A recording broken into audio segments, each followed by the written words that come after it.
Hello there, and welcome to UK Diesel and Electric Railway Modelling, doing a live stream. And today I'm going to talk about JMRI. But just before I do that, I thought I'd let you know about some new items that I went and bought. So these came less than an hour ago. I bought 6 of these Lima Tarmac PGA hoppers. They're pretty old now. They're at least 25 years old, I would say. And considering the standards we have today, they're a bit clumsy by comparison, but I think they're pretty good, and they certainly have a good enough shape to do what I want to do with them. And what I'll be doing with them is turning them into some of these. These are um, these are sand hoppers, and if you notice, they've got tarpaulins over the top of them. This is because sand, when it gets wet, gets very heavy, and if they don't cover them up, then next thing you know, the wagons are over their maximum loading weight. So there's a few differences between the model that I've got in my hand and this version. Most notably are the ribs. If we look at some other photos of the same type. So you can see they've got these fairly prominent ribs. They've also got these rather chunky edges on them, and also a curved top. So that's not on the model. So it's going to need to be modified a bit. The model also has these large plates here. The wheel is further down. And just a few minor things. But one of the biggest issues I see, let me just look at this, is that a lot of this detail is missing. So the ribs on the back there, which are made out of V-channel, plus the detail there. Although there is detail on this model, which I'll show you in a moment, it's a little bit it's not quite the right size. The air tank is a little bit small. The distributor, which is hidden under there, should be fine. And this doesn't exist. But like I say, it's a different kind of wagon, so it's it's not a problem there. Also, the ladder system here is a little bit different. So again, I'll just modify that. Maybe make an etch. These could be made out of a little bit of crossway, etched crossway walk, and then solder on some handrail wire. So yeah, there's the end. You can simply see. So like I said, nice, pretty cheap. So yep, that's quite good.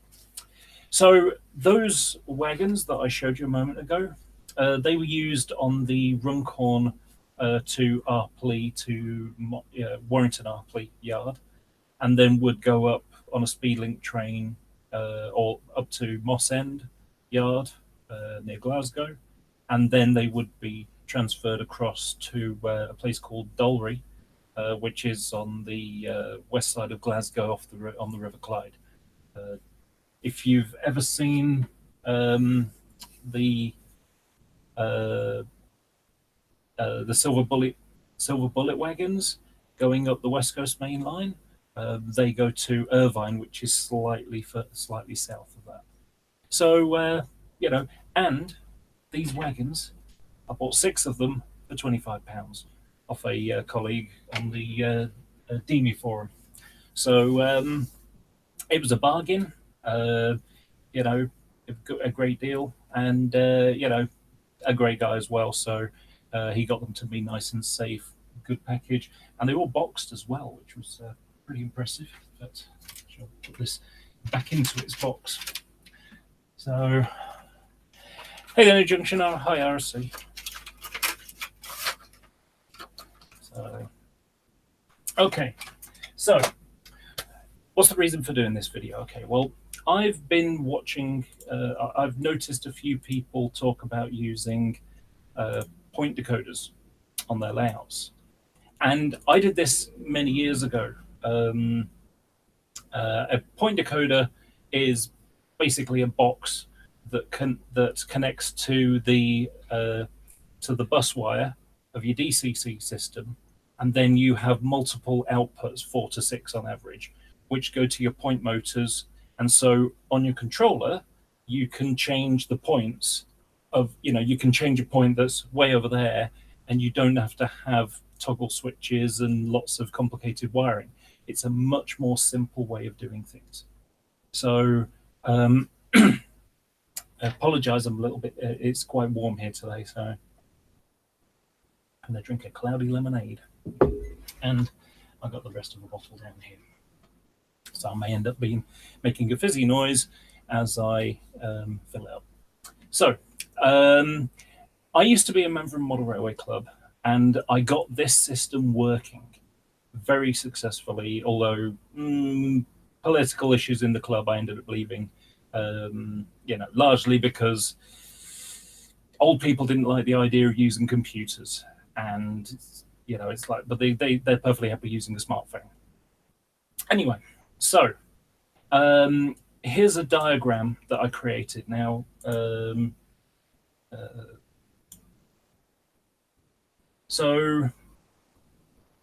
what we've got here is how a board would be set for using the system. So the system I use, and the club bought into, is the Lens 100 system. The Lens 100 system uses 5-pin DIN plugs that you can connect in. It goes straight in the box, or you've got some plugs on the back, some screw connectors on the back, which allows you to connect to a form almost like a bus wire around the layout. So what happens is you got the LAM system. I call it LAM because it's easier to swap these around. But you basically have 4 wires going across, and that goes to your 5-pin DIN plug. It's the smiley kind.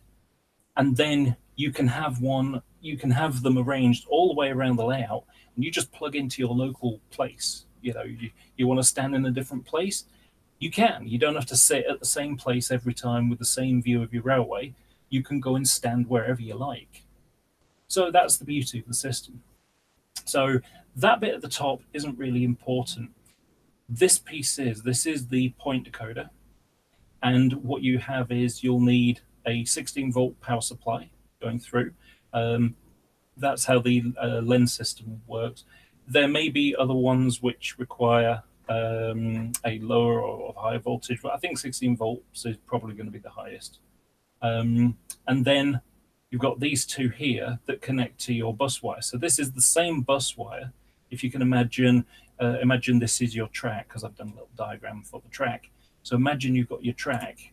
You would have, the greens going to all the inner wires, so the upper wires, let's say. So that one, that one, that one. And then you'd have the K, the yellow, going to this one, and this one. So that's the same stuff that you use for running your DCC to your dropper wires that go to your track. Already there. You've already got it installed. What happens with the point decoder?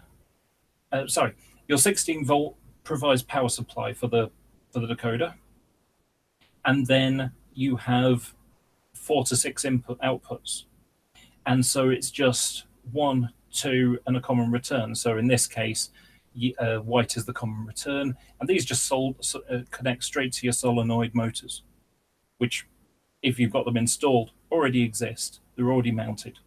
So it's just a case of, instead of having the wires go to a panel, you have them go to the point decoder, which can be placed locally to where the point is. So that's the basic system behind it. It's very easy to install, but it's not cheap. I mean, one of these point decoders can set you back 30 to 50 pounds, sometimes even more, depending on the complexity of them. Some of them will have more than 3 outputs, so you can have ones that have feedback in them. So what happens is if you were to manually move the point on the layout, it would feed back and say that it's been moved, and then tell the point decoder it's been moved, which will then send it down the DCC system, down the bus wire to your DCC system, and you have a computer and you have that can then tell that it's been triggered. But there's a really great thing. There's this program called JMRI. JMRI is a program, and it's open source. It's where is it? So it's open source. It's available at jmri.sourceforge.net, and it has a whole range of bits. You got a decoder programmer. You got Panel Pro, which is what I'm going to show you in a little while. You've got Dispatcher, which allows you to have throttles working from it, and some other bits as well. Also, sound decoder. You can set sound decoder files from it. But things like your Decoder Pro, if you buy something like a Lens Gold, you can you can change the speed profile and just make alterations as you go. Imagine it connected to your a sound loco sat on a rolling road. You can program it to that. So it's and the best thing, of course, it's free. Free is always good. It's always my favorite price. So this is JMRI. Now you have the nice thing is where is it?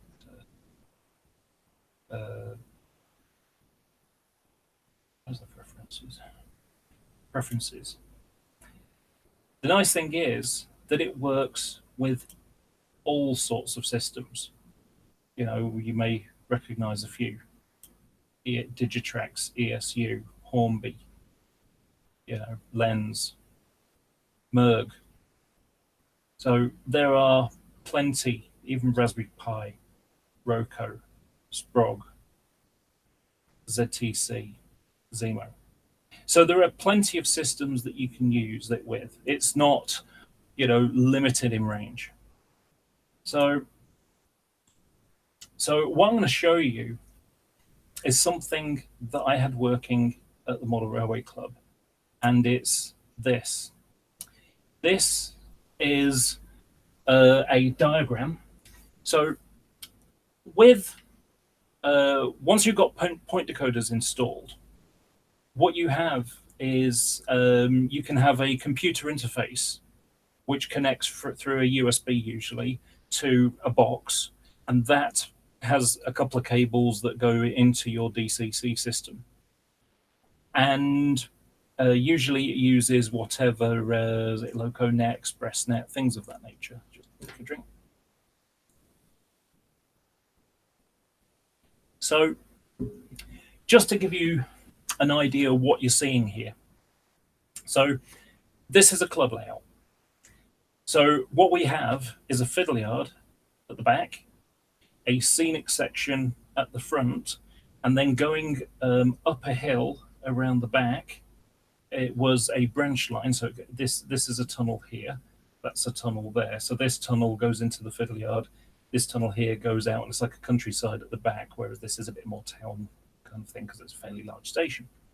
And then at the back, you've got a branch line, so it's got a passing loop and a station, and then a goods shed and a couple of sidings, plus a little stabling point. This one here is a catch point. So, if you want to control a point on a layout, there are three ways of doing it with this system. The first one is that on DCC systems have a way of changing the points throughout it. So for a lens controller, you press F5, which goes into point motor decoder, talks to point motor decoders or signals or whatever. So it goes into point mode, turnout mode.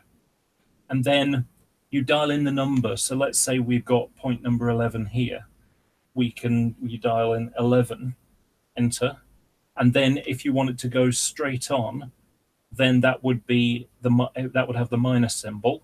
And if you want it to go off, if you want it to be thrown, it will go. It will have plus. And so in the bottom corner of a lens controller, you have a plus and a minus button. So if it shows minus, you can press plus and it will snap over your point. The other way of doing it through this is you can just click on the point. If you notice, you can see number 11 is flicking over. And if you can imagine, point number 11 could be all the way across the other side of your loft or, wherever. And by sitting here, I can, and it will go flicking over in the distance. And all of this you can design. If we look at the edit mode, you can move all these parts. Move all these, and you just create a drawing. I could explain this a little bit more, but I don't want to overwhelm people at the moment. But all these components are, created, and you can just add in all the pieces of track work, straight track, signals, sensors, so buttons, for example. And, when I move over them, they'll actually tell you what they're called. So this is IS 107. So, and at the bottom here, it tells you how to do it. It takes a little bit of time. It's been a long time since I did this, but, I haven't been a member of the Model Railway Club for about 4 years now, I think. But anyway, so let's just turn this edit mode off. Okay. So the system is color coordinated. I designed this so that all of the system. Hello, Strathpuffer. How are you doing? Yeah, I thought this might be interesting to you, actually, given I spotted you thinking about it, talking about it, I think. But I've seen other people talking about it. Anyway, so here is a simple diagram that people can follow. So the design of the layout is you have 6 tracks here which go clockwise. So red is clockwise, yellow is anti-clockwise. And if you look, you can see this is a downward arrow, so it's kind of showing it would go this way. And everything is put on each end rather than being in the middle, so that it adds to, ease. Because if you can imagine a train here with this is the front end, you press the button on the front end. So each of these buttons can change the way that the layout operates. So it's divided into 2 halves. We've got the top half and the bottom half. And so you've got a series of buttons for each half that set a route for that half. If you could always imagine the separation being in the middle, it makes life easy. So what we have is 6 going clockwise, 6 going anti-clockwise, a bidirectional one in the middle, and then in the station part, you've got one going through there. So this is a small, shorter platform. This was long enough for about 6 coaches and then a locomotive. And then there's a terminating platform here, and then we've got 4 tracks, 2 go straight through, 2 stop at the platform. Those are the main ones, and then sort of the branch line type of ones on the outside. So the idea would be, imagine you've got a train in track 2, and you want it to come around here and go down there, and you want to go straight through the station without stopping and then go back. It could be a freight train or an express train. Or you could have another train in track 3, which you want to stop at the station. So we come down here, we'd go down here, stop at the station, and then give it a couple of minutes. You might even have, pick up another train that comes around, goes straight past it, and then goes back in, and then you select that one and take it back into the fiddle yard. Because fiddle yards are great. This was designed as an exhibition layout. And the idea behind it is that if you only have one train working, or 2 trains working, one going one way, one go the other, it gets very boring. Not only is it boring for an audience, but it's boring for an operator. So the whole point is to allow interest. So so I'm going to go into the system itself. So what you can do with these is these buttons set the route. So I'm going to show you an example. What I'm going to do is I'm going to set these going the wrong way. I'm going to go from track 13 and stop at platform 6. So I'm going to change all the points to make sure they're all going the wrong way. So that one,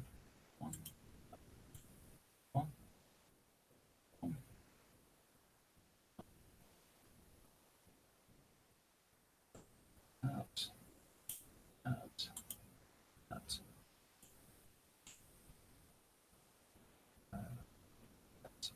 Now, something to notice, you can see there's a series of numbers around. I thought it was a good idea to mentally make it so that you've got odd numbers go anti-clockwise, even numbers go clockwise. And if you notice, they start at the station and it's 2, 4, 6, 8, 10, 12, 14, 16, 18. So you can kind of anticipate what it might be. You know, you learn where the points are. The ones in the middle are a little bit blurry, but it doesn't really matter. And then the same going the other way around, 1, 3, 5, 7, 9, 11, etc., etc. And just while I think about it, the bidirectional one was a clever idea, I think. The original layout that had been built, because the front end was rebuilt, we had a bit of a problem with the fiddle yard in the previous incarnation, that a train was derailing and there were 6 sidings, 6 sidings on the inside and 4 on the outside. And as there was a level problem or something, I'm not sure what it was in the end. But if a train went into one of the sidings, it would derail, which would short out the entire system. So one train would be running perfectly fine, and then suddenly it just stops. What's going on here? Oh, train derailed. So 6 sidings, only 1 really worked. It was especially a problem with steam engines with the little pony truck on the front. So we decided that we would rebuild the back section, build a new fiddle yard, and instead of being 2 feet wide, made it 3 feet wide. And because the back section used to be on top of a couple of tracks, and it didn't really look right. So it was a rebuild. And then it's like, the front isn't so good. So other people decided, well, let's do the front. And I did the drawing for it. We had a sort of a brainstorming session about what we should make. And, I sketched up a few, suggested a couple of ideas. And then it's like, okay, we'll have people draw some stuff up, see what they can come up with. And by the following week, nobody had any ideas, but I came with the drawing and people went, yeah, let's do that. Whatever. So, so the original incarnation had a crossing that went across there. If you imagine it was like a scissor crossing. The problem is that if you wanted to take something from the inside and have it on the outside, you had to go right across and on the wrong line to do it. So the idea behind the bidirectional line is that you can have a train come around here and go into the bidirectional line, and then you can either run the loco around and couple up to it again, or you can just pick up the loco here, stick it down there, and then you can run it the other way around. So you can move stock from this section to this section by just swapping things around by using that. And usually this track would be kept empty. That was the plan. So let's take another drink. Okay. So, as I said, imagine we've got a train here. Let's say it's a freight train. So we've got a freight train, and we want it to run from track number 13 we want it to go all the way around the layout, go straight. Oh, no, sorry, it's not going to be that. Imagine it's going to be a stopping locomotive train. So engine and 5 coaches, let's say. So we want to take it into platform 6. Now, it's not really platform 6 because the surfaces are actually 1, 2, 3, 4, 5. But for the diagram, it was easier to just have platform 1, platform 2, platform 3, through 4, through 5, platform 6, platform 7. So it's just platform track 7, platform track 6, through track 5, so on. So what we're going to do is we're going to take a train from here, go around, stop at the station, and then, you know, imagine you take it out a few moments later and you go back into your fiddle yard. So what I want you to do is watch here, number 7, because number 7 is the first on the list when I press this button. Because you have a route setter, I'll show you how that works in a minute. It doesn't matter, I don't want to go into detail immediately. So watch number 7 and then watch these. And if you watch, you'll see them change sequentially. And then when this one changed, flick your eyes quickly over here and watch these ones change. So you ready? 1, 2, 3. See them going.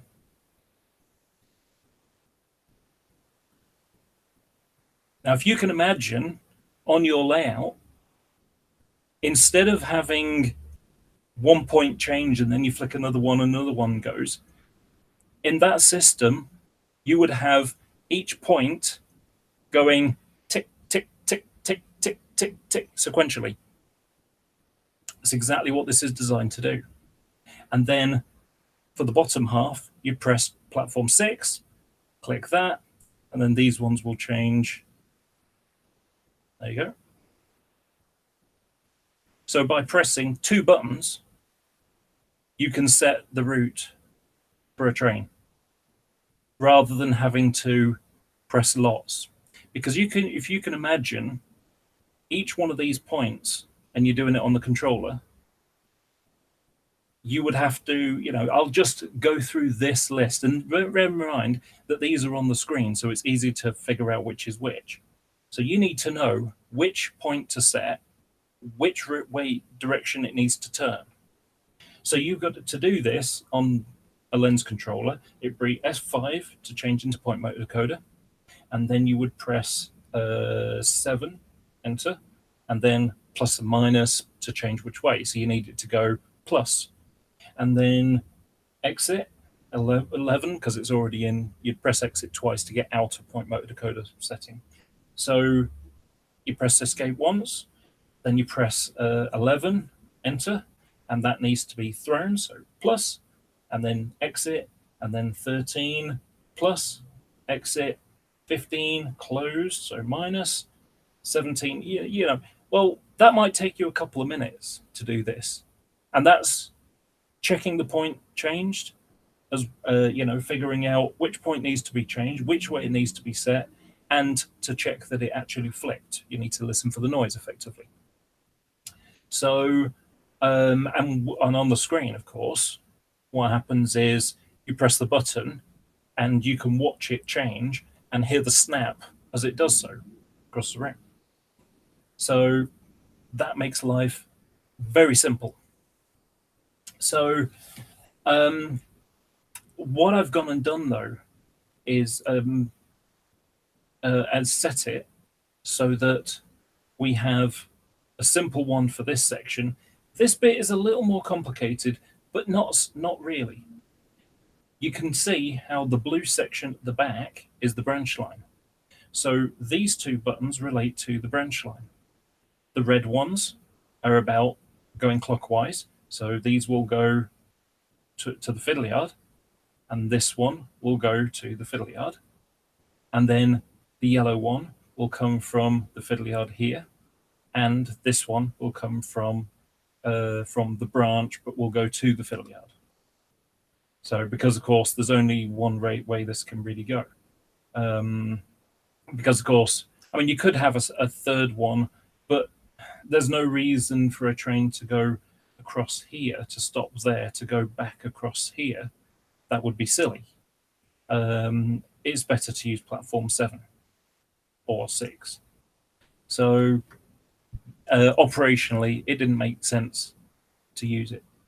Now, so I'll show you how it works for the branch line.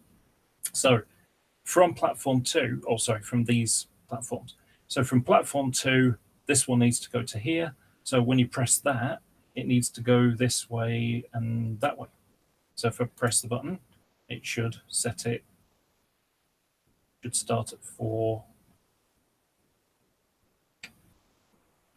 It's taking its time. I don't know why it's not doing it, as though it should have changed.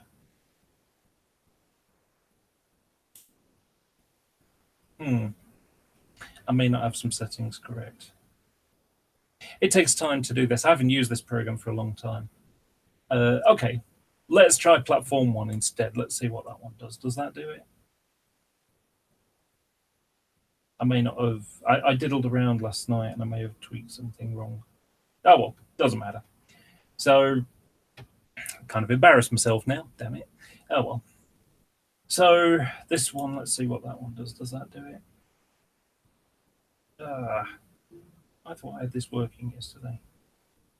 Oh well. So for this one, if you can imagine, you got imagine you've got a freight train that needs to go up here for the goods shed. So imagine it's on track 5. So you press track 5, and then you would have platform 1, and that should set the route for that. Doesn't seem to have done that either. So that will go up here, and then you would have select the loop one there.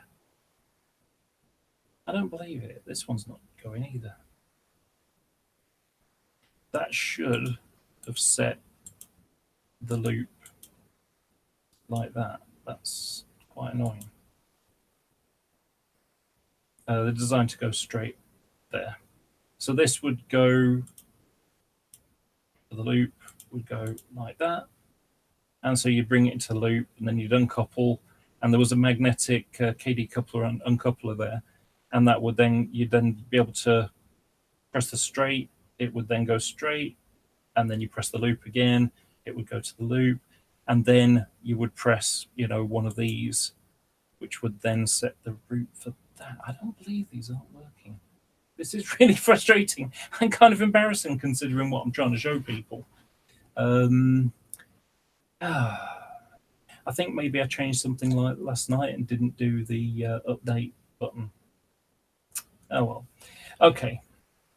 So it's pretty simple to understand. So let me show you how it works. So inside JMRI, you've got tables, and the tables can be everything. So these are the buttons. So if I change this to edit mode, let me get back. So if I change this to edit mode, and we look at, let's say track 1. So you can see it says, oh, that's track 2. Hang on. There you go. Okay, so track 1 red, IS 101. IS 101 is the name of it. So IS 101 is there. And if I press this here, you can see how it's triggered it on there. Now, see, that should set it. Oh well. So, so that's track 1. Okay. So what I'm going to do is I'm just going to go back to turn off the edit mode. Put that out there. Let's make it a bit smaller so it's a bit easier. Okay. So when we press number 1, we need to change certain points. So 8 needs to be set, 10, 11, 16, 18, 26, 30, and 32. So what I'm going to do is I'm going to go to the edit mode here.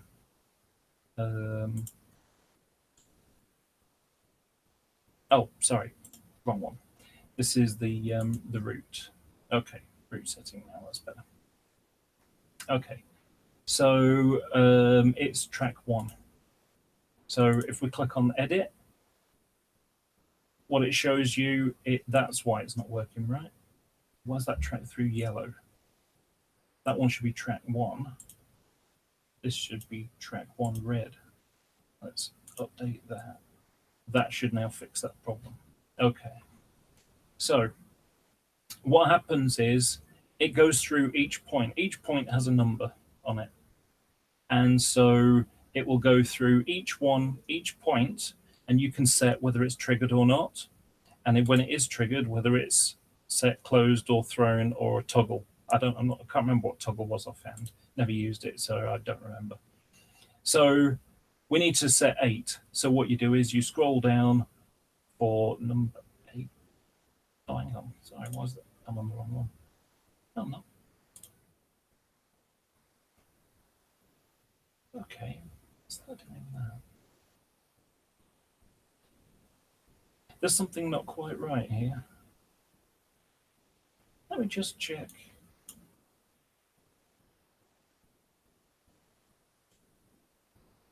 Track 1 red. Track 1 red. Okay, so it's the right button. Okay, so let's go back to roots. Okay. So for some reason, number 3, I must have changed the button or something like that and got the wrong one. Okay. So let's untick these. So we need number 8 to be triggered. So that would be closed. 10 needs to be closed because it's going straight on. So we'll scroll down. 10 is closed. Let me just move this out of the way. Yeah, that's better. Okay, so 10 is closed. 12 is closed. 16 needs to be triggered and closed. 18 needs to be triggered and closed. And then 26 is the next one. So there shouldn't be anything until 26, which is closed. 24 is this one here. So then 30 should be the next one. 30, set closed. And 32 is set closed. There should be no more after that. Hang on, what's this? Those shouldn't be done at all. Not only that, they're even numbers, so they shouldn't even be on there. Okay. So now I'm going to update that route. So now, by all counts, this should set. There you go. So I've obviously gone and changed something or got something scrambled, and it's not been set right. So I just need to go through these and redo them. So let's go for, okay. So let's go for loop. Which one's loop? There we go. There's loop. So I'm going to edit that one. Let's just move this out of the way. So for the loop, we only need 1, 2, 3, 4 points, and this one that's best to be closed. So that if anything here, if you can imagine it in real railway parlance, this catch point here stops anything this way rolling into that, and stops anything this way rolling into that. So it's designed to stop things from, make things derail. So let's have a look. Okay, so there's nothing. Let's make sure that now from platform 2 red, that's wrong. This should be loop. So it should be IS loop. Okay. I think I've gone and accidentally scrambled some of these sensors.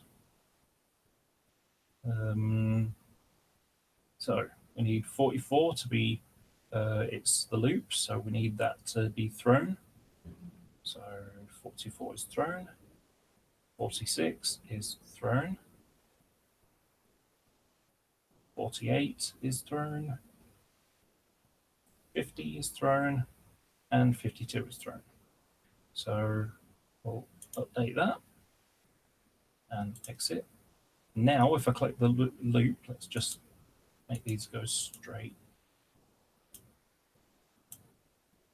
So if we go loop, these should change now. There you go. So now we'll do the straight one. So we need straight. So let's make that out of the way again. So yeah, you see like platform 2 red. I don't know why it's done that. So this looking for IS straight, and then nothing before that should be done. So it should be 44. It should be closed. 46 should be closed. 48 should be closed. 50 should be closed, and 52 should be thrown. So update, exit.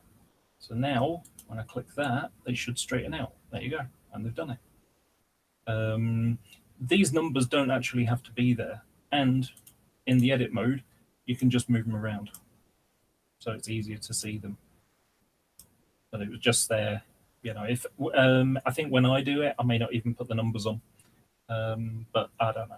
I might change my mind. Maybe I'll have a poster on the wall where I know the numbers, just to make it easier to see. I don't know. So for these ones, branch 3. So this would be from the loop. So if you imagine you take it onto the loop and then stop and then run around and then back. The idea would be if you press branch 6, then you can push the train, it will go into branch 6. So let's have a look how it goes. So let's check. So we'll do branch 3, 4, 5, and 6. Branch 3, edit. And there it is again, platform 2 red. I don't know why it keeps doing that. Okay, so branch 3. Let me just double check, because if you look, this is sensor IS branch 3. I just want to make sure. So what we can do is we can come out of this and just move over the button, and it'll tell us IS branch 3. Okay, that's good. So this takes a bit of setting up, but once it's going, it's fantastic. So let's have a look. So branch 3. So what we need is 46 and 48 to be straight or closed. So 46 is closed, 48 is closed, 52 is closed, 54 is thrown, and that should be it. There should be no more after it. Okay, update, exit, and now I'll click on that, and that should set that route. And I'm just going to go and you know, it seems that it's not the individual points that's wrong. It's the button. This one hasn't even got it on. So this is branch 4. So update 5. Yeah, see, look, for some reason the buttons have come undone. Update branch 6. Oh, it's turned off again. I don't know what's happened. I must have done something wrong when I was tweaking around with it last night. So now, if I press any of these buttons here, that whole branch line section should work. So if I click the loop, which will close that, I can now press branch 6, and this should make it go from there to there. And sure enough, it does. So it's very simple. It's a nice, simple system, and you don't necessarily have to have a PC with a mouse, because there's no reason why you couldn't buy a touch control monitor or there's probably going to be ways that you can do it through a tablet or maybe even a phone, and then you can just touch the button and it will change. So it makes it a lot easier to operate.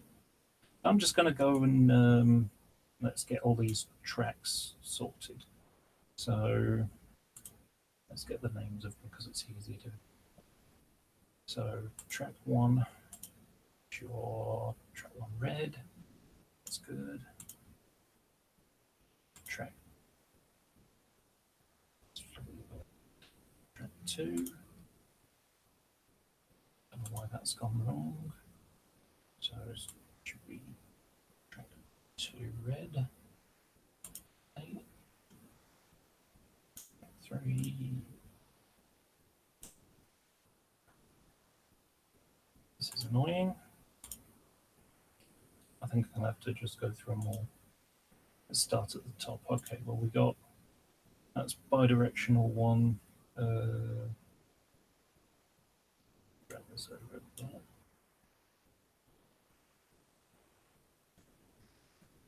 That's track A bidirectional. Sure it's set. Good. Branch 4, done those ones. From branch. Yeah, so look, it's kind of done it wrong. So it should be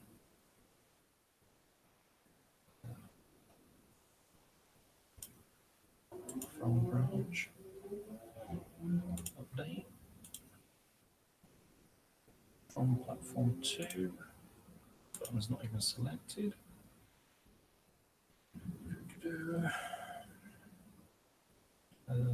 Should be IS from platform 2.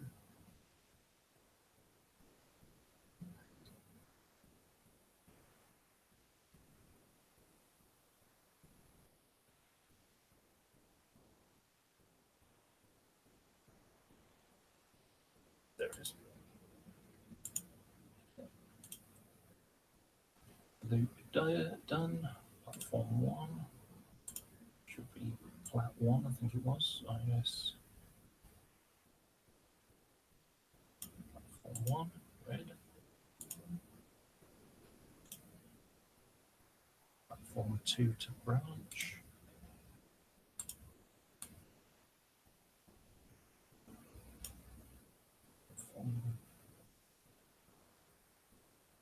It's just 2 branch.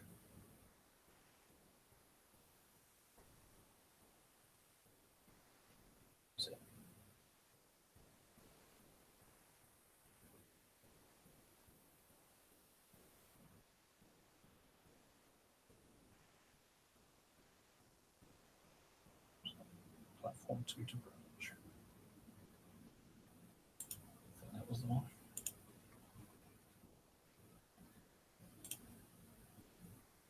Platform 3. Platform 3 red, that's fine. Platform 6. Turned off again.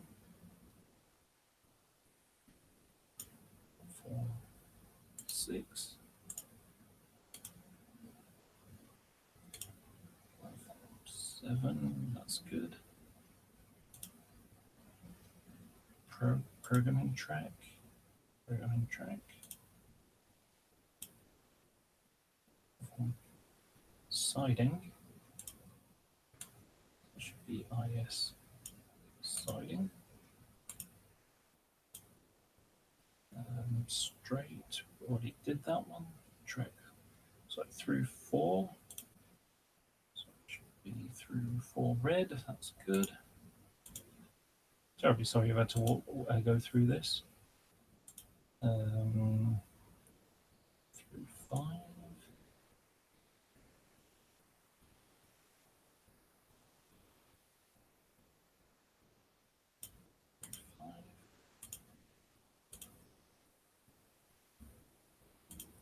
Two branch.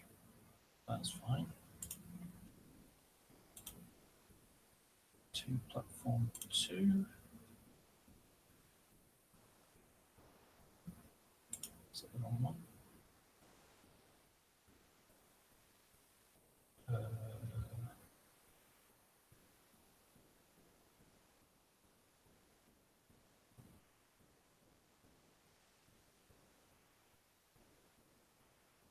to platform 2.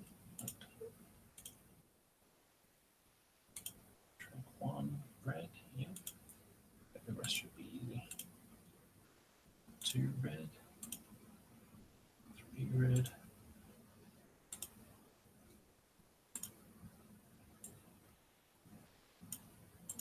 4 red,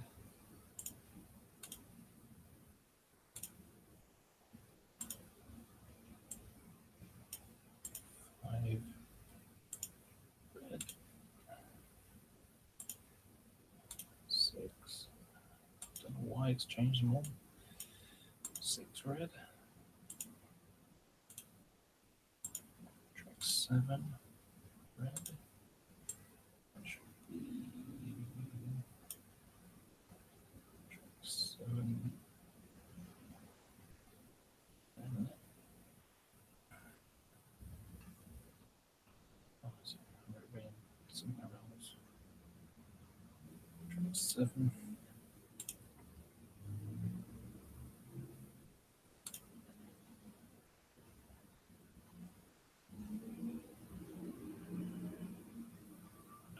Okay, I know what's wrong here.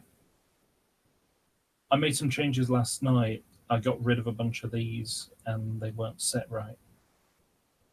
And they're back. So I mustn't have done the update. That's what's gone wrong.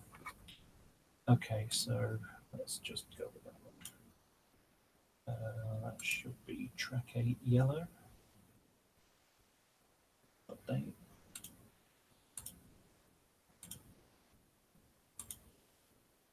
Track 9 yellow.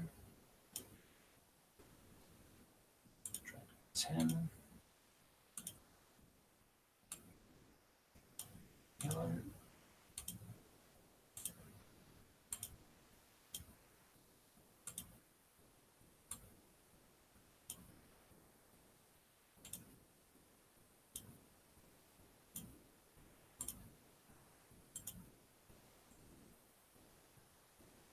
And 12 yellow. And then track 13, which should be fine because it worked before. Okay. And then there's track 6 bidirectional. 6 bidirectional. Update. Okay. Right, we're good now. Okay. I'm terribly sorry about that. Okay, so this should work now. Platform 1. That might be one that's dodgy and needs to be checked. To branch.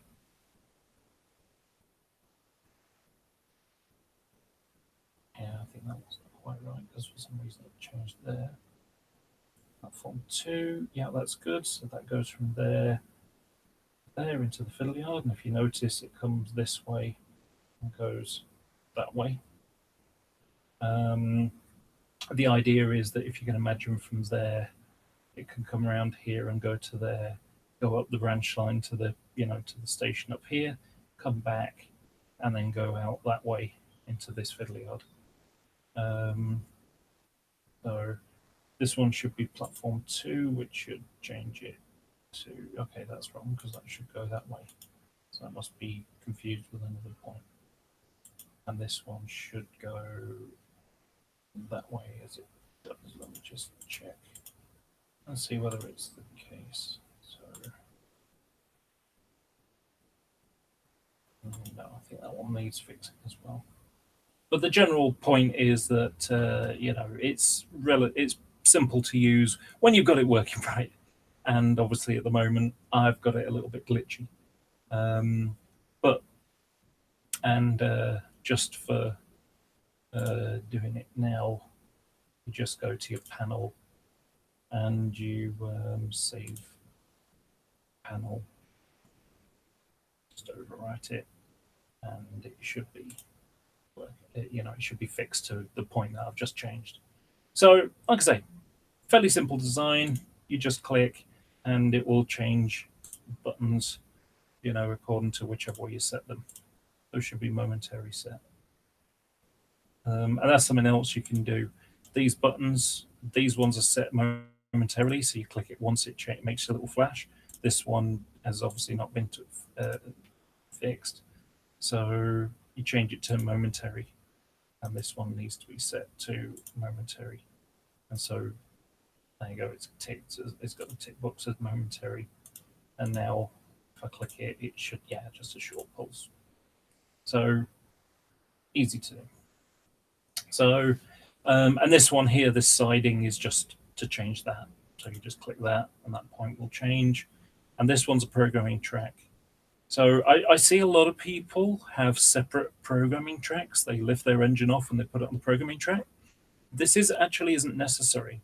All you need to do is have a couple of isolated fish plates to isolate the programming area. So you can just have a point, and you can place your model on it or move it onto it to change a setting or other. So let's say it's set as standard number 3. You just run it as move it as 3 onto the programming track, change the point, or well, even then, and then here you'd have a double pole, double throw point switch, and you just turn it across to here, and that would isolate this, and then turn on the wires that go to the programming track. So the wires that go to the programming track, and then the wires that go to the operating track, the bus, the normal bus, they're just a couple of wires. So what happens is when it's pushed that way, then it will isolate the running wire and have it from the common to the programming, and then have them go into the programming track. And then if the wires are pushed that way, then it will connect through to the running DCC bus. So it's very simple that, all you have to do is run your train, flick, press your button, that'll isolate it. And then you can then dial in your changes. And then when you're done, you can just, let's just press that. So when you're finished, all you have to do is flick your switch across to running operation, press the programming button, the prog button, and then you can just run your train that's now number 47 or whatever number you want to put on it. Yeah. So easy to use. I hope that helps you. I hope it's something that interests you. Apologize if I stuffed it up a little bit there. Obviously, I've got a couple of things to fix and delete a few routes, but they're easy to do because on that listing that you had before, you can just add another route, and then it will bring up the box. So let's use an example. I'm going to do that now, just so I can show you. So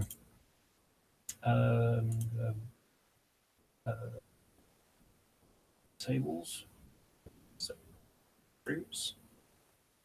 So I'm going to create a new route. If you look, we've got add at the bottom, and that brings up this. And then all you do is you select, you give it a name. So just to use that as an example for this. And then you say, okay, I'm going to set that button. And when I do that, I want these ones to operate this direction.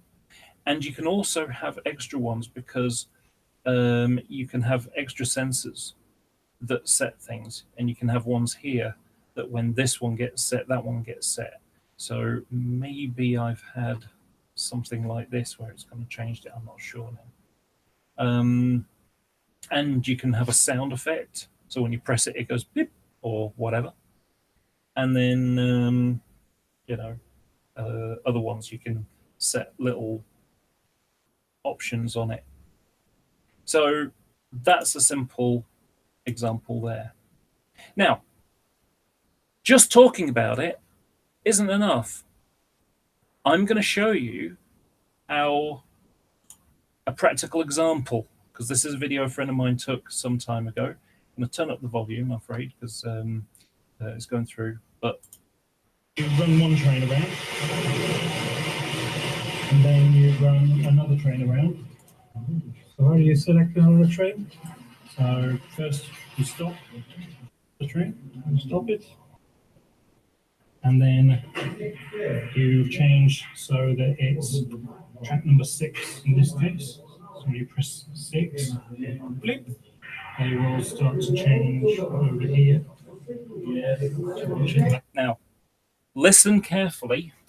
You listen, you'll hear tick, tick, tick, tick. That will be the points changing over. Here it does, here it goes. Around. And then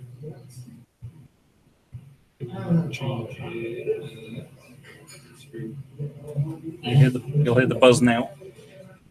Takes a second. It'll tick. Oh, it's already changed on that way. There it goes. There you go. Beep, beep, beep. Now I enter 7, 3, enter. Now I move the train.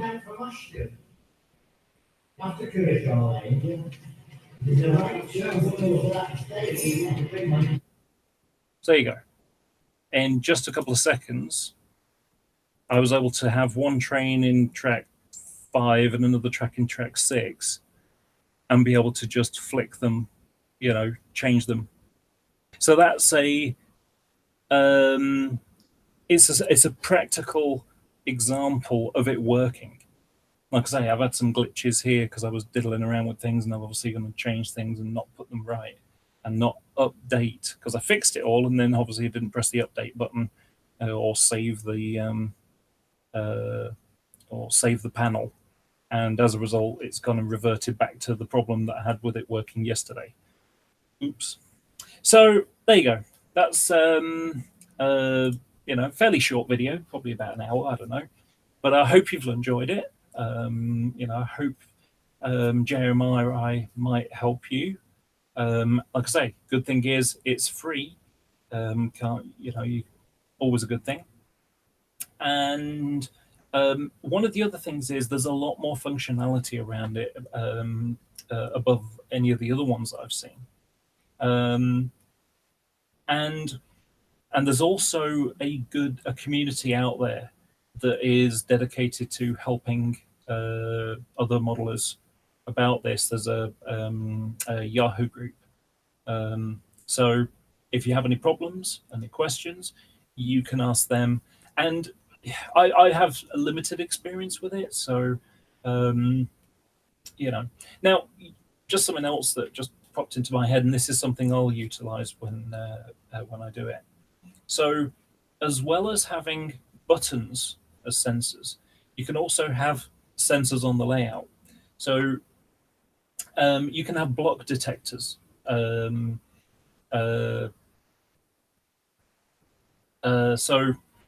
the idea is that around your layout, you'll have different blocks, and as a train goes from one block to the next block, the DCC system will recognize that that block has been triggered. Sorry about the ambulance going by. So the DCC system will recognize that the block has been triggered, and then can show it on the screen, or can recognize it as a sensor. So what you can do is, if you can imagine having a piece of track that's got a break in it with isolated fish plates, and then you have a signal here, you can set it so that JMRI says, if train moves from this block to that block, trigger that signal. So as the wheel goes across from one set of one track to another, that will feed back to the system. JMRI will say, train moved from block A to block B, change signal 12. Just use that as a random number. And so signal changes, and you can even have on the screen, because when you edit the video, the map that I showed you, you can have different heads, signal heads. So you can have, it could be that way around, and it'd just be a circle or something like that. So you could have a red circle, and then change it to a green one. So the light has changed green. And you can also have it so that the signal works. So you just press on the signal with your mouse or with your finger if you've got a touch control monitor. And when you do this, it will then change the signal to whatever it's been programmed to do. You could have two heads on it. So you could have, red and the other one's black, green, amber, and two ambers. I mean, instead of having four lights like it would be on the railway, when you've got four aspect signals, so you've got, red, green, two ambers, you would just have two, because, if it's red, you just need a red light to show. If it's green, you need a green light to show. If it's amber, it's an amber light, and if it's red, it's if you need two ambers. So you can set it like that. Fairly simple idea, really. And these are available in there. There are different icons, different buttons, a variety of ones, even, old-fashioned signals. I mean, So, yeah, it's expandable. I've only showed you the basics of just root control. There's a much greater level that you can add to it. JMRI will even work that if you've got block detectors, you can change the color of the track. So, if I was to press track 13, the entire section would light up with the appropriate color. So, for example, track 13 was yellow. I could have it so that the track lights up in yellow to follow the route, and then you can press the button for through 5, and press the button for that, and then that will be yellow as well. And so you can basically see what route it will take. That's the kind of expandability it's got. So, like I say, I hope you find this interesting. I hope you consider JMRI. Thing is, even if you just have a computer interface, you can use JMRI and give it a try. So if there's a fair amount of interest, I can do some basic drawings. I could make a video where I create a basic track layout, so people can follow it and copy it and be able to draw their own. And something else to bear in mind, that on the picture that I showed you, the if I show you this here is just a background that I created. This doesn't exist. It's an overlay. I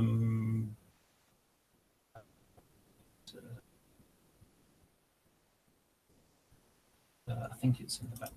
Oh, it needs to be in edit mode. Yeah, background color. So you can change it to be whatever color you want, but also have properties maybe.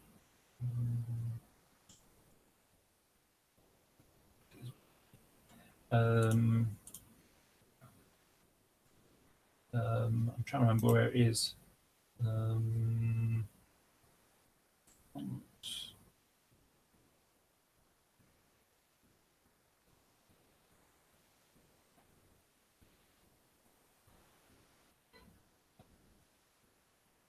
I can't remember where it is now.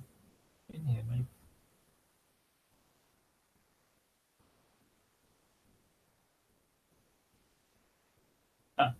Background.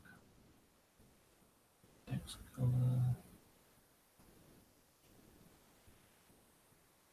No, not that one.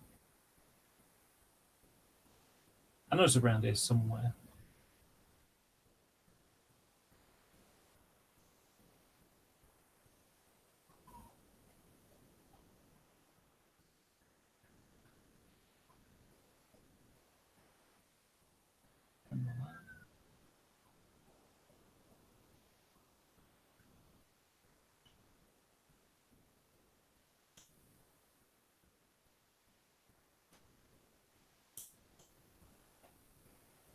It's very customizable.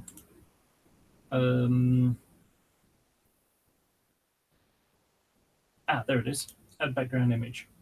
So you can change different ones, or have none. So I just added my own background color, a background image to it. And the background image is the platform, the sensors. Let me turn that off and turn this back on. Just find it. Oop, get that out of the way.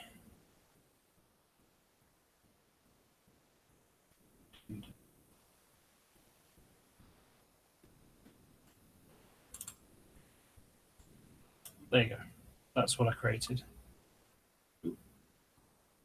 So that's the platform, the background parts, the arrows, the tunnels, the shading in the background. So that is overlaid behind the image. And there was some of the planning that went into it. So yeah, it was a simple way of trying to get it working, And as I showed in the little video I showed a little while ago, it was effective. It worked, and it made it much easier for someone to operate rather than having to remember a whole series of numbers, which way they need to be set. All you have to do is press a couple of buttons, and you can, press 8 and through 6, platform 6, and it will set the route for you. And so you've now got the route set exactly through which one you want. Let's do track number 2 and platform 3, and it will now set. Why has that not done that? Maybe it's reverted itself. Anyway, yeah, that one seems to be all right.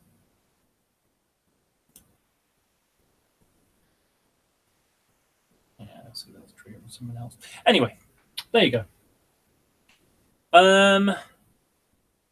Yes, Michael. It would. There are 3 ways of setting points on this. The first one is you do it via the handset, the controller. The other one is just by ticking on the points themselves, so it's like a virtual stud and probe. And you could do this with touch control monitor, because at the end of the day, the monitor tells the PC what it's doing in the form of a mouse, and then JMRI will be on the screen, and so on. So it's all interconnected. So yeah, it's simple to run, fairly simple to set up. It takes time. I think it took me about 3 days, 3 evenings worth to get to work, to learn this and to program it and set it right and go through the list, because I effectively had, sorry about the ambulance going by again. So for example, I had to do a sketch of the layout and how the points were set. So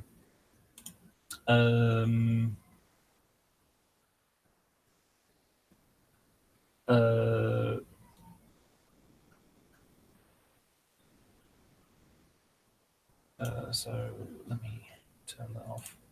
I'll show you the layout itself.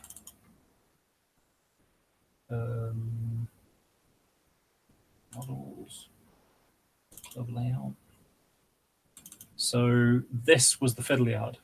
So I had to basically take what the fiddle yard looked like, what the arrangement of the points were, so you could see whether it's a straight and whether it's going this way or not, and all that kind of stuff. And then I had to figure out what the numbering system was going to be for all the individual points, and then figure out how the routes needed to be set, which ones need to be turned, and which direction they need to be turned. And it's it was a simple design. There's a double slip with that's the bidirectional track there. And if we look here, it's this one here. So that's the double slip. There's the point that goes with it. And so you can just press that and it sets it to go this way. And the idea is that for these two tracks, you could have maybe a couple of DMUs, one there and one there. And so you can, just press 8 and then it will run around and then just go through there. And then you can have it come this way. So you can have it go into track 8, track 8 there, and then have it go into that one. Try again.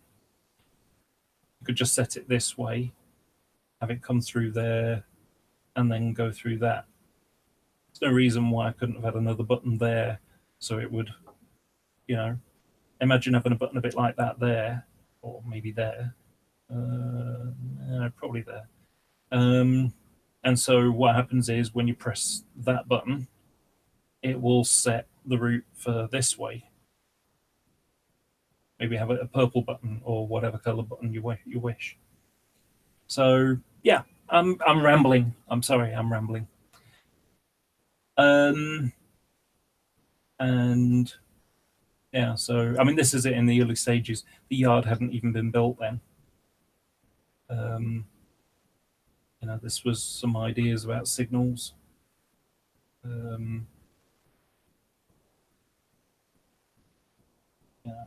did a lot of sketching. This is what the original layout looked like. Remember I said about the scissor before? It was a case of build a new section at the back. These sections were going to stay the same initially. That's a viaduct. And that's how you cut fish plates across a diagonal where a board joint needs to be, because this was an exhibition layout to be taken apart. But that is the fiddle yard. All the wiring, I did the track plan, did the track laying, and with this chap here, the two of us did all the wiring. That took best part of a year because there's a lot of track to be done. And one of the things to bear in mind with a club layout, and perhaps even a home layout, is let's just take this one here. So all it takes is for someone to accidentally snatch a wire, and you've got an entire track that's immobilized. So for this club layout, the idea was to have a set of feeder wires on each side there.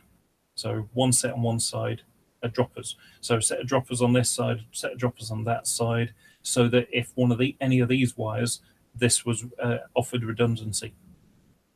And the simple idea was that all the inner tracks went to one set of wires, and all the outer tracks went to another wire. However, because this was a big layout, and all it took was one mistake, and it would shut down the system if there was a short circuit. We had a booster, and the booster acted as a secondary system. So what happened was the inner 6 sidings plus the bidirectional line were on one set of wires, and the outer the other 6 plus the branch line section was on another set of wires. Another factor that I came up with for doing this was the primary board. This is where the DCC system was connected into. This is the programming track that's isolated, and there was going to be a switch here, so you could just flick the switch that way, and that would isolate that piece of track, so it could be used as a programming track. And then the wires would just come from the DCC controller straight to the programming track, and then you could flick the switch the other way, and that would then become powered by the normal DCC bus. So simple design. But one of the clever things that I came up with for this, so in terms of framework, it's just 2x4 framework around the outside with a strut every foot in. So the 3 struts, so that would be 1 foot, 2 foot, 3 foot, 4 foot board. 3 feet wide. For the problem is, one of the things that I've noticed with many modelers, they build baseboards and then they put the track down. But I find that a lot of people end up making the mistake of doing it that way, because I think planning is the most important part. If you're going to build a layout, what you should do is draw it out in 1-to-1 scale. Just get some lining paper on the ground and draw out where your, what the layout's going to look like, how the track is designed, and you can draw it out, put some trains down, play around with it, see whether it's going to work. And, because you might realize, yeah, that's not going to work. Okay, how about redrawing it this way? And you do a modification to it. And next thing you know, you figured out exactly what it's going to look like. The problem you get, though, is what happens if you want to put a point here and then you find there's a strut right underneath it. Well, you can't put your point there now, can you? The only other choice is to remove a section of your bracing, at which point you're weakening it, or you're going to end up with a weakness in that specific point, that specific area.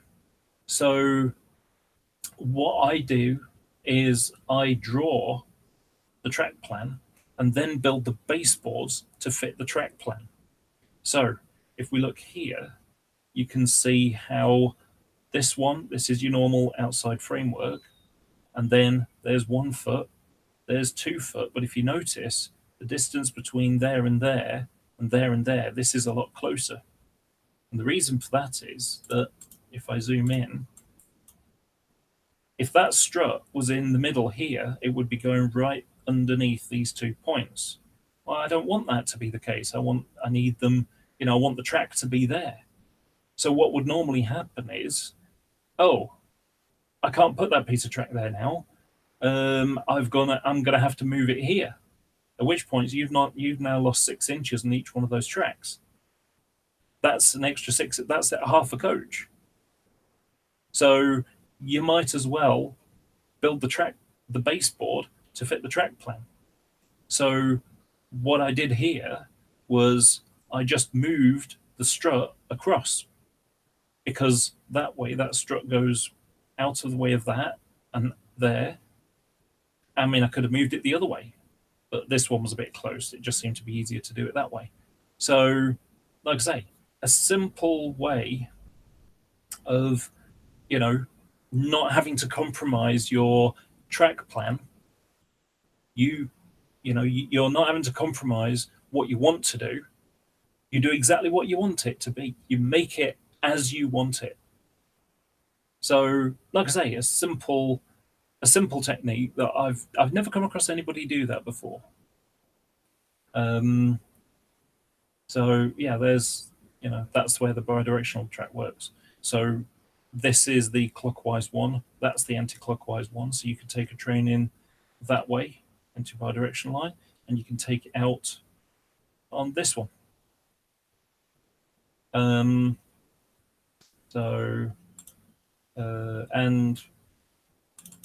the club layout, unfortunately, these are a bit fuzzy, but that was the front part. That's the front part there. So this is the throat of the station. That's the station itself. I'm afraid it's upside down a little bit. And my camera's out of focus because it was high above me and really see. So that was the viaduct. This is the original layout. It was a bit of a mess. So yeah. And this is a simple example. This is what they used to look like when I was designing it. What I do is I start with a sketch like this, and it's like, okay, this is what I'd like to do. Let's see if we can do it. And then when you start putting the templates down, you realize, And so if we compare, you can see how this piece comes around here and goes there. That wasn't able to work. These were longer than it realized. So as a result, these 2 pieces here had to be there instead. And if we look at the JMRI diagram, You know, that's how that's how it works there. But when we look at where was it? Actually, that'll do. You can see that's the bit where it has to go there instead. And the useful thing is with the point decoders is that you have, you know, point decoders where you need them. So you just have a box and it goes to the 1, 2, 3, 4, 5, 6 points there. 1, 2, 3, 4, 5, 6. 1, 2, 3, 4.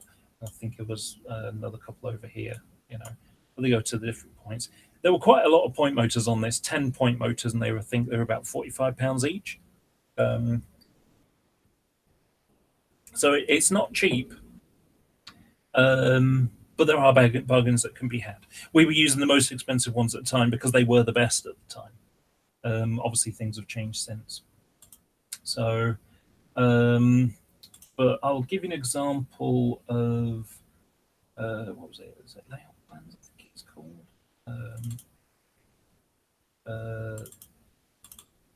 There's an example of a depot that I designed on the floor.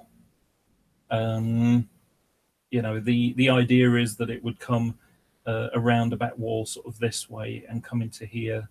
And it was an extensive sized layout. This is 15 feet across. It was a full-sized TMD. So there's the servicing shed, and these are all the different points. And if you notice, you can see it's you know, all the different points are drawn out, and you can imagine the design. So yeah, so that's the depot building itself. This is long enough for 2 locomotives for each one. And you know, I even had like re-railing train. These are storage sidings, accommodation office block. By the way, just so you know, I don't have several tape measures. This is the same tape measure that's just been moved as I've taken individual photos and dubbed them in. You know, so this is the fuel tank siding. That'd be a crane with a concreted area here. You know, carriage washer, I think I was going to have here. And I still want to make this depot, although I've tweaked things around a bit, because for the layout I want to make, if you imagine, it's about here is the edge of the wall. I've got 15 foot by 9 feet. I'm changing it around. One of the problems I've got is that I've got this lump sticking out of the wall and another one in the corner. I live in a block of flats, so these are the columns, the steel columns for the building. So I can't drill holes in them or anything because there's a big chunk of metal behind it. So the original plan I had, let me just zoom out one more. Okay. If you can imagine, this is what the original plan for the layout was. So it's going to be 3 layers. So there would be a fiddle yard here, which would be about 10 to 12 sidings this way, plus 4 that terminate. So they would come around and terminate into here, and then the same there. From about here to here is enough for a 4-car EMU. And I want it to have overhead wires. So be a fiddle yard. So the idea is that it would go to 2 tracks about here. It will go around, it would go up a hill, over the top, you'll see what goes in a minute, and then would come around and then curve through a station. And then here there would be a point, which I'll tell you about in a moment. So this would curve around inside here, and then it would come down the hill and then go underneath the one that went up a moment ago and into the fiddle yard again. So the idea is I've only got 15 foot, but I want to run full length trains. So by going around the room twice, it doubles the length of the layout and adds scenic level. The point that was going to be here, this would follow a line that goes right on the edge and would go up and up and up and up and up and up and up. and would come out here into the depot that would be above. However, I've tweaked things because the door is here, and the idea is that the layout would be at sort of chest height. And I realised that if I've got the fiddle yard at chest height, and I've got, because I want to store things underneath, I want to get a bed that folds up underneath. So if I have a guest over, I can just pull the bed down, and that I still intend to do. So the idea behind it was that I'd have storage underneath it, and I'd have the bed that would fall down over here. Just be a piece of wood with a mattress on it, on a sort of L-shaped bracket, and then it just fold down. And then where if the fiddle yard's at chest height and the station section is about 8 inches above it, I'd have to stand on a box to be able to see the depot. So I've tweaked the plan, and I'm still figuring things out. I've got to empty out the back room to be able to redo a drawing for it, because I got a lot of stuff in there and it needs sorting out. So my plans are similar but changed. So what I intend to do now is to have the same fiddle yard, go around to 2 tracks, go up the hill, around, through a station, around, and then back down underneath. And then coming out of here, around the back, will be a single track, which will go down. And I want to have a helix here. And that helix will take it down to a layer. I haven't figured it out yet, but the idea would be to have another fiddle yard, just a terminating fiddle yard. That's a police car this time. So to have a second fiddle yard under the first one, that would be terminating one, so it wouldn't go all the way around again. It would terminate. And I want it to be long enough to be able to take a full HIA coal train of 36 wagons, which would start here, go all the way around to about there. So it's long. And then just have a couple of sidings in the back as well. Just, again, storage. And then from the helix going down even further to around about knee height would be the depot, which would be this. And it would be effectively the same thing, but flipped over. Because this building here is going to be based upon Bristol Bath Road. Although, yes, I know there aren't any overhead wires near Bristol. At least there should have been, but, they seem to have curtailed that idea at the moment. Or have they? Anyway, my layout's set in the 80s, late 80s, early 90s. So there weren't any overhead wires that way. But I love Bristol Bath Road Depot. And the reason why I love Bristol Bath... I don't know why I turned that on. So the reason why I love Bristol Bath Road Depot is that it is the service shed. I love the service shed. It's a large...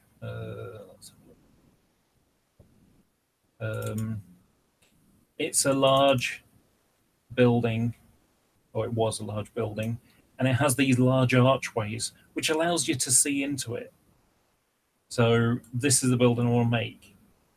But the building was actually shorter at one point. It was only 8 arches long. But when they got an allocation of 108, 3-car 108s, they needed to extend it to be able to allow 3-car sets in. So what they did was they added an extra 3 arches. And if we look, I've got some pictures pre-1983. You can see how it used to be the 8 arches plus the water tower. The water tower was moved, and they just made an extension to it. So you can see it was a good looking depot. There's 1982. They were cleaning it out, you know. And this is the interior. So it's got a lot of light in it, a lot of glazing in it. You'll be able to see into it, so you don't accidentally couple up to something that you know is inside. Um, you know, so yeah. Um, you know, so great looking building. And then the other building is the main shed, and there's you'd have locos parked in front of it. So if you can imagine, here I could have a whole bunch of parcels 47s sat in front of it or whatever. And it's a really good photo here somewhere. There. Great looking. I like the accommodation block and the main shed. I'm having to relocate to the accommodation block, but the main shed building I want to have. I think it'll make a nice layout. So yeah, that's the plan. So if you can imagine this flipped around, so the main shed over here.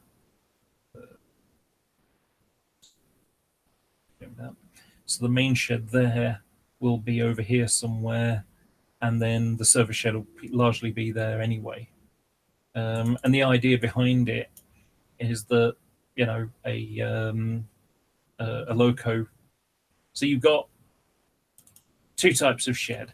This is the main repair shed, and this is the servicing shed. So the servicing shed is where you'll put fuel into it, sand, check the oil, things like that. Just your basic day-to-day maintenance. And then the main shed is where you do your engine repairs and things of that nature. So it's where the heavy duty work gets done. Bristlebath Road had a large, it was an old steam building, and that was the full-on overhaul building. But yeah. So the idea behind it was that a loco would run around the back and then come into the servicing shed. And then it would come out and would either go back and go into one of the storage sidings up here, or it would go on stable up in front of the main shed. And of course, the main shed doesn't get used much other than stuff going on. So if a loco needs to come out of here, then they would just move these locos elsewhere, pull this one out, and then you can put them back, or take another engine that needs repairs that's in the stabling siding that then gets either gets moved into it or gets shunted into it. So and it's even got a few little short sidings like like these and that and this and these, where you can like stack a few shunters, things like that.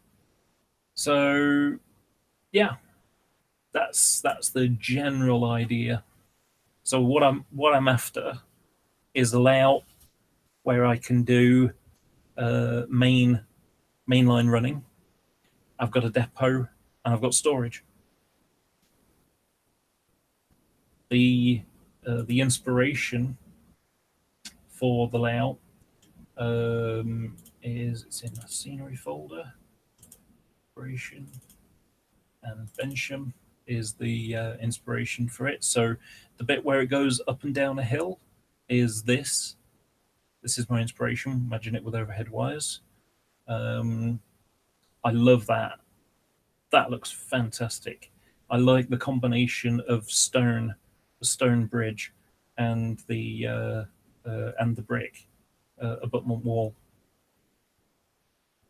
plus all the fencing there. And you've also got lots of other little details, such as these cabinets, the signal that's up there. Check out that signal.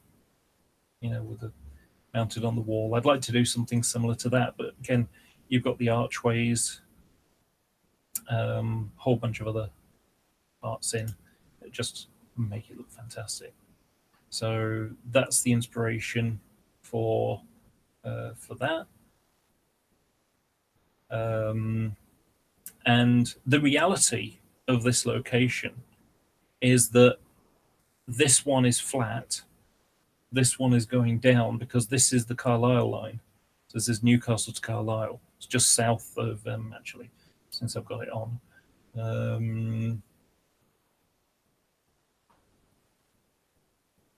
So it's this section here, just south of Newcastle. So here's Newcastle Station, and Heaton is up there. So that's the main line. So that's the line that goes up to Scotland.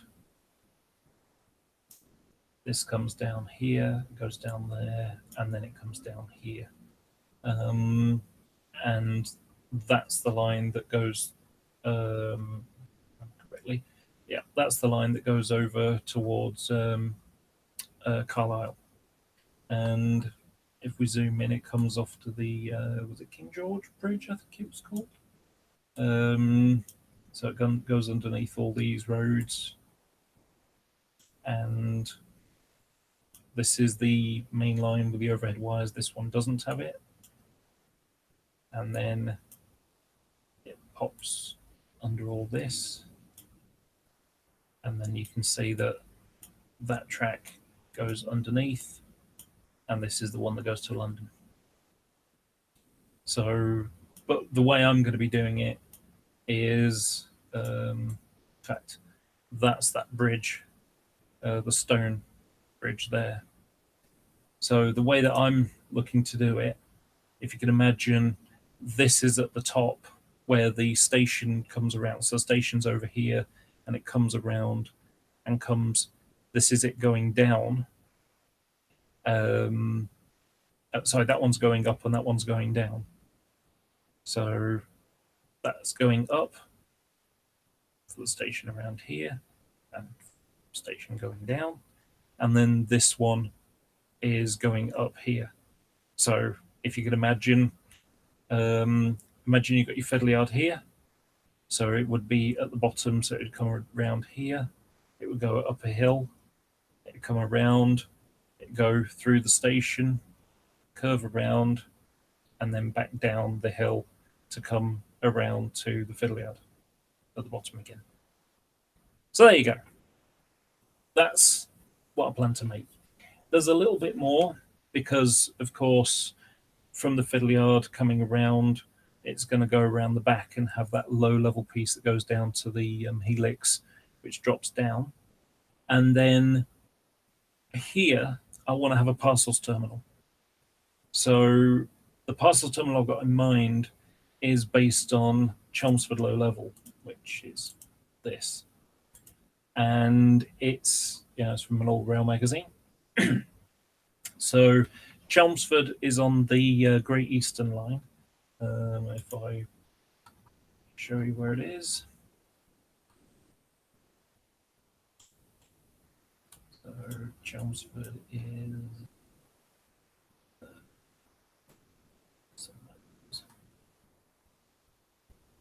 so Chelmsford Low Level. So the Great Eastern Line going up towards Norwich comes this way, and then here, so there's the end of the station, and then there was a line that went down here. The line still goes down there, but it's now has a different purpose. It's now where they store track machines and things. Not store, sorry, they do track work. And there was another line that went there.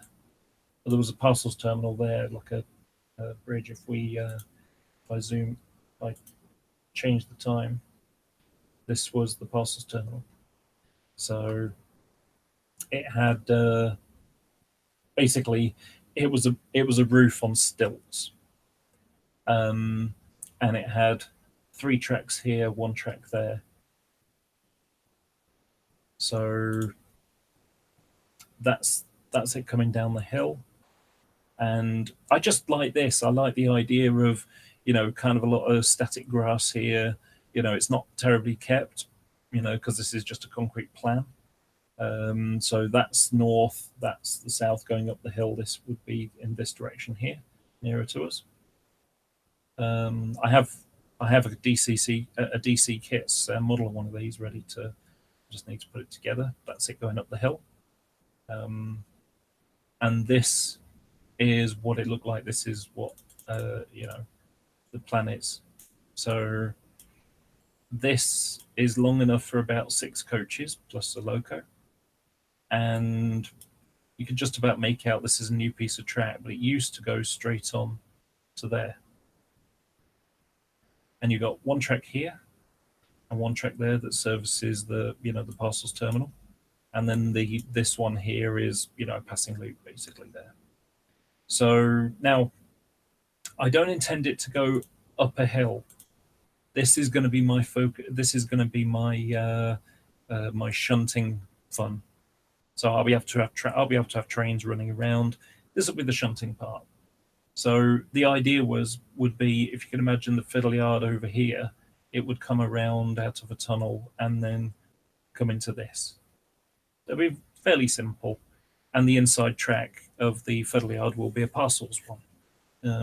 So I can have trains running into it and then pushing back, and the idea is, if you imagine a class 47 with a rake of Mark 1 BGs and Govs, parcels BGs and Govs, it would come over here into this.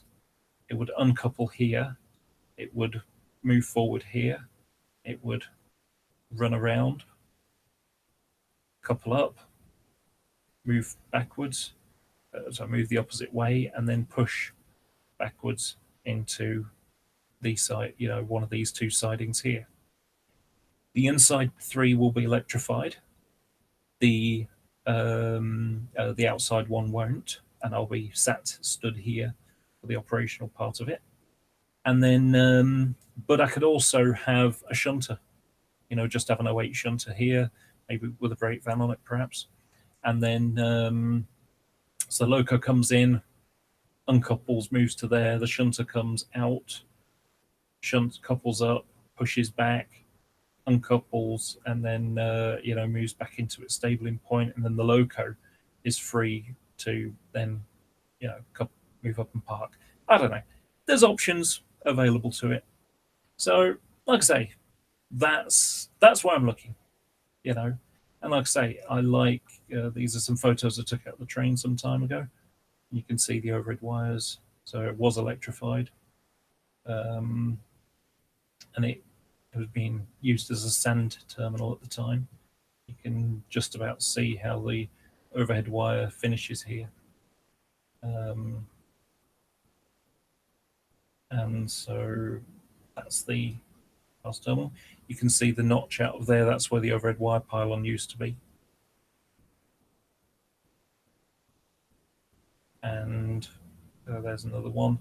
And you can see there's sort of a metal, some metal framework that so vans don't go and hit the overhead wire or the mast that hold the roof up. So, like I say, nice, simple little terminal. And to be honest, not many people do parcels trains. You see people, you got layouts, and they've got, they've got 6, 8 coaches, whatever, parcels coaches, and a parcel locomotive, and they run it around, and there you go. That was that. I want to make parcels one of the focal part of my layout, the shunting part, the bit that I do the work with. So anyway, I've rambled for too long. I hope you've enjoyed that.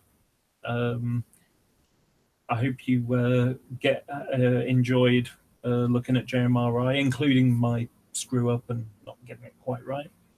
Hopefully you've learned some things, and maybe you'll adopt it. A computer interface is not expensive. JMRI is free. So if you put point decoders on your layout, you can you do that, and also You can use JMRI for running trains, so you can have the throttle part for it. So you can actually, just have a dozen different, throttles, so you can just make it go and just move the slider up and down. Or you can use it through a handheld device. You can connect the computer interface to a modem, and then have the modem, talk to an iPhone, or a smartphone, or a tablet, and you can get it. There are apps out there that run Android and Apple versions, so you can actually have a second throttle, or you can have a walk around throttle with which you can use that. And you can have JMRI on the tablet, perhaps. So you can walk across the room with your tablet in your hand and just, change wherever you like. You know, Perhaps even have, little slots, in on the edge of your baseboard, where you can just slot a tablet there. And so if you want to stand in a different place, imagine this is your layout and there's your area of operation in the middle. You could be stood here and then say, you know what, I'm going to pick up my tablet and I'm going to walk over here. Videos are reversed, so you can walk over here and put your tablet down and just press it from there. So, like I say, operational fun can be had. You don't have to sit in the same place all the time. It has expansion ability. You can use it for running trains. You can use it for programming decoders. You can use it, including sound decoders. You can use it for running a layout, like I showed you with the route setting. You can use it to trigger signals and all sorts of other devices as well. So, like I say, I hope you've enjoyed this. If you like what I've said, if you leave comments, subscribe if you like. That's up to you. Hit the plus, hit the thumb up button if you like what I've been saying. You can even downvote it if you like as well. I don't. So, hope you have a great day, and thank you for watching.